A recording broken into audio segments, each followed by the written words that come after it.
What can one say about a game developed nearly 40 years ago that hasn't already been said in the year 2021? I mean, despite literally everything possible being said about this title, I'd like to put in my own 2 cents. It's an interesting piece of gaming history, and if you will forgive the tired trope, really not as bad as people may think. Perhaps if it had been allowed to evolve the way it had initially been constructed, we would be talking about it in an entirely different context.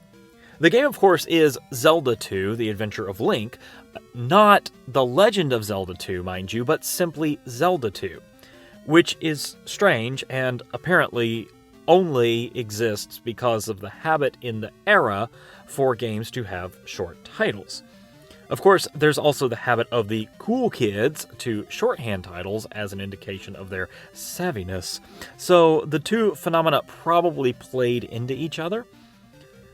The second entry in the Legend of Zelda franchise, beyond its chosen nomenclature, is a strange duck that exists in the way that it does, mostly due to the experimental nature of Nintendo in the 1980s, combined with their cautious growth in markets outside of Japan.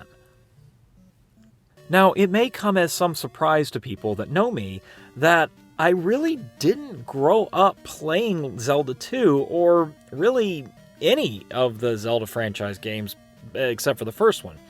My only real experience with Zelda 2 prior to my adulthood was playing this weird game at Compton's World of Nintendo, which was this independently owned Nintendo boutique at Town Center Mall in Kennesaw, Georgia. Walking into Compton's was like walking into a Nintendo advertisement. All very geometric, black and gray decor. It looked exactly like the design of those promotional posters that came in those early cartridges, punctuated with a few of those sparkly fiber optic World of Nintendo signs for good measure. The store sold all of the latest releases, along with every kind of licensed ephemera imaginable. But the real draw were the 3 Nintendo M82 demo kiosks at the front entrance. See, at Compton's, you could choose from a maximum of 36 different video games, all for free. And that is, of course, compared to the couple dozen games that you would get at either Aladdin's Castle or Jolly Time, and each of those cost at least $0.25 a pop. So, for an elementary school age kid without an NES, that was an experience to relish. It was here that I had a lot of my first experiences with Nintendo, and that was at least a year or so before my parents bought one. And the one experience that stands out in my mind is Zelda 2. You see, I had played and enjoyed The Legend of Zelda on occasion with friends, and I really wanted to get into Zelda 2, and I would play it anytime I was at the mall, despite the fact that it might have been the most confusing thing I had ever tried to play since attempting to play Gyromite without the benefit of Rob. Yeah, of course, playing at Compton's, I lacked the luxury of Nintendo Power, or even just an instruction manual, so I was really flying blind trying to apply what I knew about The Legend of Zelda to this weird side-scrolling environment with towns and semi-random encounters and all that weird stuff. At its most basic level, Zelda 2 appealed to me at that visual level, and the strangeness kind of intrigued me in that way that I wanted to understand it. Here was this weird game that was so visually different from its predecessor that I didn't play anything like it. But it was such a visceral experience from the very first screen, seeing Link as this like full-size person and Zelda is lying there in the background, and you know what the objective is immediately and what the stakes are, so you leave that palace and then you're back in that familiar top-down screen. But then, like, there's no bad guys, and then you walk around and the bad guys appear randomly, and then you're trying to strike them with your sword, and blam! You get into this, like, side-scrolling environment again, but everything is all weird and different, and you can't reach the monsters with your dinky little sword, and you can't jump very high, and there's things coming at you from every direction when you try to run away, and if you're lucky, then you'll get away, and then you try to go in that cave to find a better sword, because that's where it was in the first game, but then you get killed by some invisible enemy in the dark, and then the machine resets because your time is up, and then you just stand there confused, thinking the game is conspired against you because games cheat, everybody knows it, and it's just a very, very, very weird and different experience, and to a little kid, I think it was something much more interesting in concept than it was in practice. Now, side note, I think a lot of things that I get myself involved in are way more interesting in concept than they are in practice. For example, I like to think of how nice it might have been for certain things to exist, or I romanticize certain concepts and then I want to will them into existence. But doing so points out all the various reasons why that concept doesn't work in reality. So nevertheless, I persist in making this thing exist, and then I enjoy the process and then the end result for some time. And I feel like this is what Zelda 2 is for me. It's this very interesting concept that promised to be an immersive experience with the level building and the world building and all this other, stuff that they added on. But in practice, it was really just a beast. Now, of course, not knowing the reality, I did want a copy so that I could properly play it through. And unfortunately, I wouldn't have an opportunity to get a copy for some time because there were just so many games that caught my attention over the years, especially licensed titles, but that's a whole nother story. And when you can only purchase at most 1 or 2 games a year, you have to be a little more discriminating. So since I could never wrap my head around Zelda 2, I didn't pay much attention to it until I was in high school in the late 90s. The Nesticle emulator had just landed, and I, again, tried to trudge through Zelda 2 before rage quitting to just save state grind my way through Batman. Now, around the same time, Funcoland opened a store in Austin. Remember them? Funcoland? So they opened a store in Austell, and I quickly became a so-called retro gamer and retro enthusiast before such a concept really existed. The reality was I was just cheap, and new games were expensive, so I would drop $20 at Funcoland and walk out with a stack of 2600, NES, SNES, and Genesis carts. And if you're wondering, yeah, this is like 97, 98, somewhere in there, maybe 99. Ever since the PlayStation and the N64 came out around 95, even Genesis at that point was considered retro. So you could get these things for like super cheap. Now, there were still a few titles that held their values. Super Metroid, Echo the Dolphin, Zelda 2. So even at Funcoland in the late 90s, these titles still commanded quite a bit amount of money. Let's fast forward a little bit, and then there's the release of the NES Classic Edition. And with that, I finally had a real chance to play this confounding title start to finish. And, of course, with an instruction manual and an archived copy of Nintendo Power, naturally, I was very frustrated with the game. Many reviewers will point out that Zelda 2 is not a difficult game per se, but that it is very unfair. I'm inclined to agree with that assessment in that it's not like this very skill intensive game once you've learned the mechanics and you know where you're going. But there are a lot of design choices that make it kind of unfair to the player. Stuff like placing specific enemies in specific places that make it difficult or impossible to attack them, like where you can't jump or you can't do certain things, you can't get around them. So it's really hard to get past certain enemies without taking damage, or they'll concentrate magic draining enemies in a spot where right before where you need like a whole bunch of magic to proceed.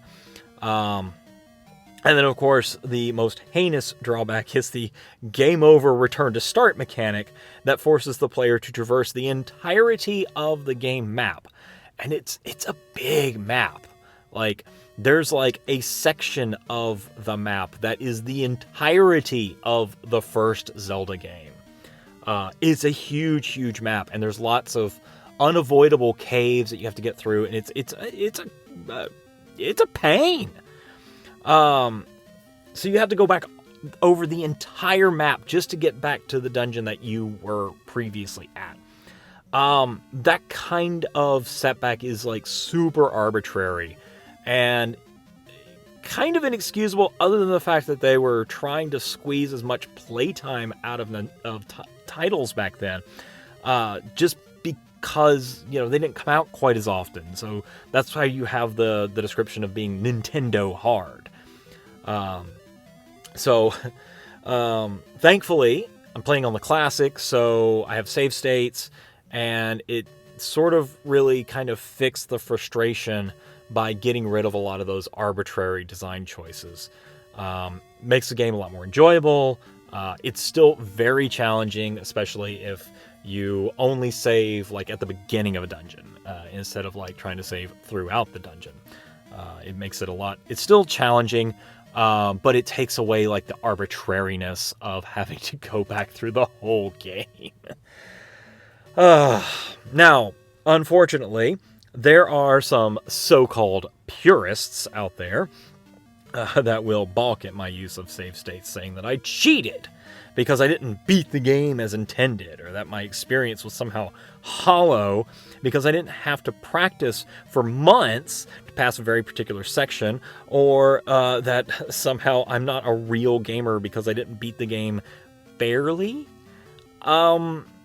So, okay, look, if you're gonna split hairs over that, I'm sorry, that's sad. All right. So these little man children will just look for excuses they just look for excuses to decry someone of their experience and their enjoyment, simply because it's a different experience to what they deem to be the correct experience. Like, they have this idea that their way is the correct way, and that no other way is the true, like the Tao, essentially. And to those people, I would like to remind them that each experience is unique, and that each individual has his or her goals and their own desires that frame their enjoyment or non-enjoyment of a particular activity. If I enjoyed the process of playing the game, even if I used a handicap, is that not cause for celebration? Is that not the point for someone to just enjoy it? It's a game. It's meant to be enjoyed. It's a toy. We, like society, we spend too much time looking for ways to separate ourselves. And we're spending too much time trying to separate ourselves and discriminate ourselves, that we don't celebrate the similarities. We don't celebrate our commonalities. There's all this like gatekeeping, and really that is kind of anathema to joy. Like, I prefer to celebrate a shared experience. I would rather do that than waste my energy trying to discredit someone's experience. Like, I have better things to do. If you enjoyed it and you played with save states, but you still enjoyed it, good on you. Like, that's the point, is to have fun with it. Zelda is a very unforgiving game. Super tight tolerances that it becomes frustrating. And that frustration leads to it not being fun. I wrote a piece a while back on like game design and how like there's like arbitrary difficulty, and then there's like actual like a nice evenly ramped difficulty, like a difficulty for people who play well, and then there's like an arbitrary difficulty where it's just like trying to screw over the player. And there's a little bit of both in Zelda 2, but I think there's more of the like, this is difficult because it's supposed to be difficult, not this is difficult because we just put in arbitrary design choices to make it difficult. But you can get over those arbitrary design choices by using modern tools to build a little bit of slack in there and kind of loosen those tolerances just a little bit. And it makes the game so much more enjoyable, so much more approachable, and it keeps it relevant to newer audiences.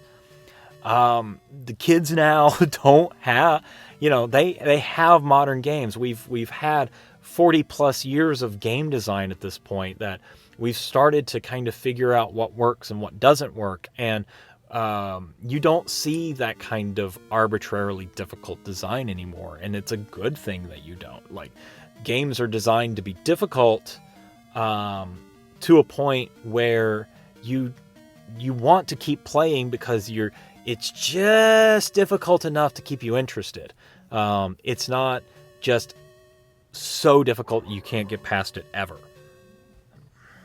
Now, Zelda 2 is an interesting title in the franchise, and as such, a lot of people refer to it as a black sheep or a misfit. And while it is a sharp departure from the pilot entry of the series, and in hindsight even to those that came after, I think that these people do so because they're missing a lot of the context that comes into play when we discuss Zelda 2 as part of the overall franchise. I actually did a bit of research on this, so bear with me here. When the Famicom and the NES were really starting to gain popularity, the home video game industry was still in a very early place in its development. So, as such, you have Nintendo, who's still being extremely experimental with their approach to game design. You got Shigeru Miyamoto over there, and he's just playing around with this totally new medium of video games, coming up with all kinds of novel designs based on relatively simple game mechanics. So he basically takes a mechanical concept and then builds a game around it. So all the concepts were entirely new, and a lot of them would eventually become the sort of generic archetypes that we look at historically when we describe a lot of modern games. So like you've got your side-scrolling platformers like Super Mario Brothers. You've got top-down adventuring to dungeon crawlers like Legend of Zelda. You have side-scrolling exploration-based games like side-scrolling exploration-based platformers like Metroid and Castlevania, hence the genre name Metroidvania. So Miyamoto had his team at Nintendo, and he also had like another team working independently. Like he's like overseeing it, but he's like not heading the team. That team was actually headed by director Tadashi Sugiyama. And they were tasked with playing around with this like side-scrolling sword and sorcery RPG kind of thing. He wanted something that borrowed some elements from like tabletop games like Dungeons and Dragons, and kind of working that into a video game. And this is going to be like a game that leans heavy into sword mechanics.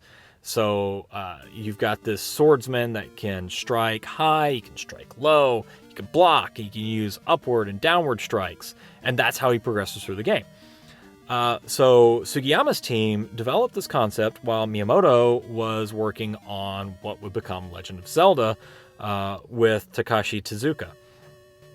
And so these two games are actually developed alongside each other through the mid-'80s.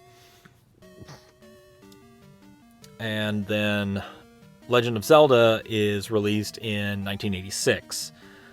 Now, the next part is a little bit fuzzy. So there are stories that say that Miyamoto wanted a new and completely different game for the sequel to Zelda, and there's some that say that Nintendo saw this other sword and sorcery game and they just wanted to shoehorn Zelda into it in order to get it out and try to capitalize on the excitement and the momentum of the original Zelda game, because it was a runaway hit.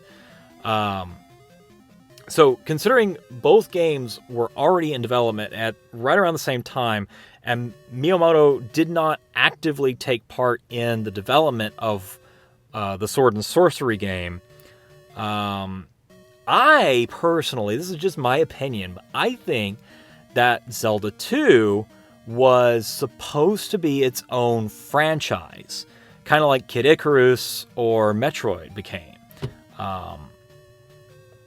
Even going so far as to say that Sugiyama actually stated in an interview with Nintendo Everything that, quote, rather than being a continuation of the series, it started as a new sword and shield type of action game. We were experimenting while producing the game, so we didn't really have the first game's systems in mind while we were developing it. As for being unique within the series, we were searching for ways to play, so you could probably say it's kind of a spin-off. At the end of development, we decided on a story and that Link would be 16 years old, then attached Legend of Zelda II and released it as the second game in the series. So I think that it would have been interesting for this Sword and Shield game to have ended up as its own franchise, its own entity, and to really explore its own world with its own mythology instead of this weird, really sloppily retcon notion that Zelda from the first game wasn't the actual princess. Sorry, Link, our princess is in another title. But in hindsight, it did perform very well and establish some extended mythology for the Zelda franchise. There is a lot of Zelda 2's DNA in later titles, like character names and musical cues that allude back to the franchise's black sheep. But I also think that had it not been saddled with the legacy of the first game, it could have received better reviews without the burden of comparison. Since it was developed as its own game, it's really not fair to compare Zelda 2 to the original. It's not a top-down Zelda game. It was never meant to be. And without that comparison, Zelda 2 is actually a pretty solid classic Nintendo title. So, I'd like to think that if Zelda 2 had been released as its own franchise pilot and allowed to stand on its own merits, we could very likely be having very different conversations about it. We certainly wouldn't be talking about it in the context of the wider Zelda franchise. And I think a lot of the hate that it receives really just wouldn't exist. It's entirely possible this hypothetical franchise could have spawned one of Nintendo's great franchise, like its leveling system combined with the power-up collection, placing it somewhere on the spectrum between a Metroid and a Legend of Zelda kind of game, instead of some weird misfit RPG-like entry along the lines of Castlevania 2. It is a worthwhile play, and if you correct for those really obscene, arbitrary difficulty elements, it's actually a lot of fun.